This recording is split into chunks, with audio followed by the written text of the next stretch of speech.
먹는 콜라겐, 피부에 정말 효과가 있을까? 최신 메타 분석이 던진 불편한 진실. 혹시 여러분은 매일 콜라겐 보충제를 챙겨 드시나요? 피부가 탱탱해진다. 주름이 줄어든다. 수분감이 살아난다. 이런 말에 혹해 본 적 있으실 겁니다. TV 광고와 SNS에는 하루도 빠지지 않고 콜라겐 제품 광고가 올라옵니다. 먹는 콜라겐, 마시는 콜라겐, 심지어 커피나 젤리로 가공된 콜라겐까지 소비자들의 지갑을 겨냥한 수많은 제품들이 쏟아지고 있죠. 그런데 최근 발표된 연구 결과가 이 믿음에 커다란 의문을 던졌습니다. 우리가 그동안 피부를 위해 당연히 효과가 있을 거라 믿었던 콜라겐, 과연 진짜일까요? 콜라겐은 우리 몸을 지탱하는 결합 조직의 핵심 성분입니다. 피부는 물론 관절, 근육, 혈관, 뼈까지 콜라겐이 촘촘히 엮여 구조를 유지합니다.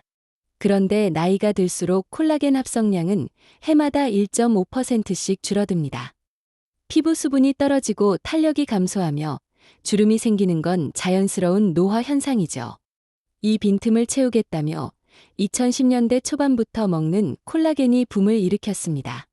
분말, 캡슐, 음료, 젤리까지 다양한 제품이 등장했고 SNS 인플루언서들은 하루 2포만 먹어도 피부가 탱탱해진다. 한 달만 꾸준히 마시면 확실히 달라진다는 식으로 홍보했습니다. 소비자들은 바르는 화장품은 한계가 있다. 먹는 게 더 근본적이다 라는 주장에 솔깃했고 어느새 콜라겐은 뷰티 건강식품 시장의 절대 강자가 됐습니다. 그런데 국립암센터 명승권 교수 연구팀이 내놓은 이번 메타 분석은 기존 믿음을 뒤흔드는 결과를 보여줬습니다. 연구비 출처에 따라 결과가 극명하게 갈렸다. 연구팀은 2014년부터 2024년까지 국제학술지에 발표된 23편의 무작위 대조 임상시험, RCT, 논문을 모아 분석했습니다. 무작위 대조 임상시험, 이른바 RCT는 의학 연구에서 가장 신뢰할 만한 방식으로 꼽힙니다. 여기에 여러 연구를 종합해 수치로 결론을 내리는 메타 분석 기법을 적용했으니 사실상 현재까지 나온 콜라겐 연구의 총정리라 할 수 있습니다. 결과만 보면 분명히 긍정적인 면이 있었습니다.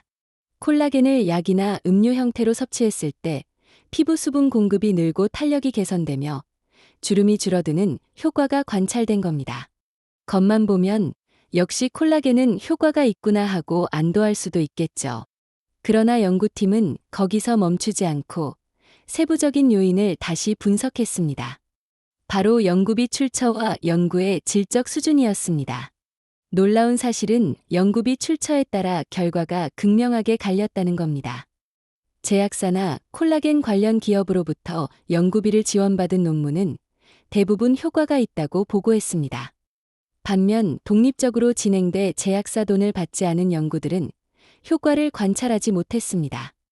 다시 말해 이해, 관계가 개입된 연구일수록 긍정적인 결과가 나왔다는 겁니다. 저질 연구에서만 효과가 나타났다. 연구의 질적 수준에 따른 결과도 마찬가지였습니다. 연구 대상자가 적고 실험 설계가 허술한 저질 연구에서는 피부 탄력 개선이나 주름 감소 같은 효과가 보고됐습니다.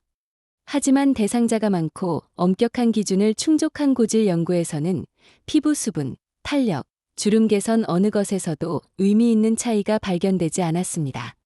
이쯤 되면 우리가 흔히 광고에서 접하는 임상시험으로 입증된 효과라는 문구가 얼마나 믿을 만한지 다시 생각하게 만듭니다. 여기서 중요한 과학적 의문이 제기됩니다. 먹는 콜라겐이 정말 피부에 직접 작용할 수 있을까? 사실 콜라겐은 분자량이 큰 단백질입니다. 위와 장에서 소화되는 과정에서 결국 잘게 잘린 아미노산으로 분해됩니다. 체내에 흡수된 아미노산이 다시 콜라겐으로 합성돼 피부 진피층에 도달한다는 기전은 아직 명확히 입증되지 않았습니다. 저분자 콜라겐이라 흡수가 잘 된다는 마케팅 문구가 넘쳐나지만 과학적으로는 확실한 증거가 부족합니다. 이번 메타 분석에 포함된 연구는 대부분 한국, 일본, 중국 등 동아시아에서 진행됐습니다. 연구 대상자 수는 적게는 16명에서 많아야 120명, 총합 1474명에 불과했습니다. 현대의학에서 수천, 수만 명이 참여하는 대규모 임상시험과 비교하면 턱없이 부족한 수치입니다. 표본이 적을수록 우연이나 특정 집단 특성이 결과에 큰 영향을 줄 수 있습니다. 따라서 별표 현재까지의 근거로는 콜라겐이 피부 노화를 예방하고 개선한다는 결론을 내리기 어렵다. 별표는 것이 연구팀의 최종 평가였습니다. 과학적 근거 vs 화려한 광고. 명승권 교수는 이렇게 말했습니다. 콜라겐은 세포를 이루는 중요한 성분이지만 먹는 보충제가 피부에 직접 효과가 있다는 임상적 근거는 아직 불충분합니다. 특히 제약사 지원을 받은 연구일수록 효과가 있는 것처럼 보였고, 질적 수준이 높은 연구일수록 효과가 없었습니다. 앞으로는 이해관계가 없는 독립연구, 수천 명이 참여하는 대규모 임상, 그리고 콜라겐이 실제로 피부에 작용하는 생물학적 기전이 명확히 밝혀져야 합니다. 이제 소비자의 선택이 남았습니다. 우리는 여전히 콜라겐을 먹으면 피부가 좋아진다는 광고에 노출되고, 실제로 주변에서 효과를 본 것 같다는 체험담도 듣습니다. 하지만 과학은 개인의 경험을 넘어 수많은 데이터를 종합해 결론을 내립니다. 이번 연구가 보여준 건 바로 불편한 진실입니다. 콜라겐이 효과 있을지도 모른다는 희망과 실제로는 근거가 부족하다는 현실 사이의 간극 말이죠.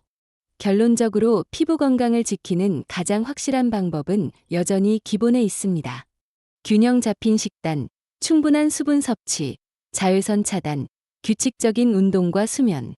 이런 생활 습관이야말로 과학적으로 입증된 피부 노화 예방책입니다.